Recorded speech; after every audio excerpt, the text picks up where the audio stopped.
আল্লাহ তাআলা পবিত্র কোরআনে ঈসা আলাইহিস সালাম সম্পর্কে যে বর্ণনা দিয়েছেন সেগুলোই হচ্ছে সত্য, আর বাকি সবগুলোই হচ্ছে মিথ্যা। ঈসা আলাইহিস সালাম সম্পর্কে খ্রিস্টানরা যে মিথ্যা ধারণা পোষণ করে তিনি ছিলেন আল্লাহর পুত্র, খ্রিস্টানরা তাকে ইলাহ হিসাবে গ্রহণ করেছে, এই ধারণাটি হচ্ছে সম্পূর্ণ মিথ্যা।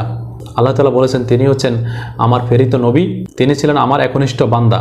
এরপরে আল্লাহ তাআলা বলছেন যে আল্লাহ ছাড়া সত্য কোনো ইলাহ নেই, আল্লাহ তাআলাই হচ্ছেন একমাত্র সত্য ইলাহ, আর বাকি সবগুলো হচ্ছে মিথ্যা। এরপর আল্লাহ তাআলা বলছেন যে আল্লাহ তাআলা পরাক্রমশালী এবং প্রজ্ঞাময়। আল্লাহ তাআলা যে ঈসা আলাইহিস সালামকে পিতা ছাড়া সৃষ্টি করেছেন এটা একটা আল্লাহ তাআলার প্রজ্ঞা, আল্লাহ তাআলার হিকমা, আল্লাহ তাআলার জ্ঞানের পরিচয়, আল্লাহ তাআলার ক্ষমতার পরিচয়। আমরা মুসলিম হিসাবে একমাত্র আল্লাহ তাআলাই হচ্ছে আমাদের ইলাহ, যেটি আল্লাহ তাআলা বলে দিয়েছেন, আর সব ইলাহ হচ্ছে মিথ্যা।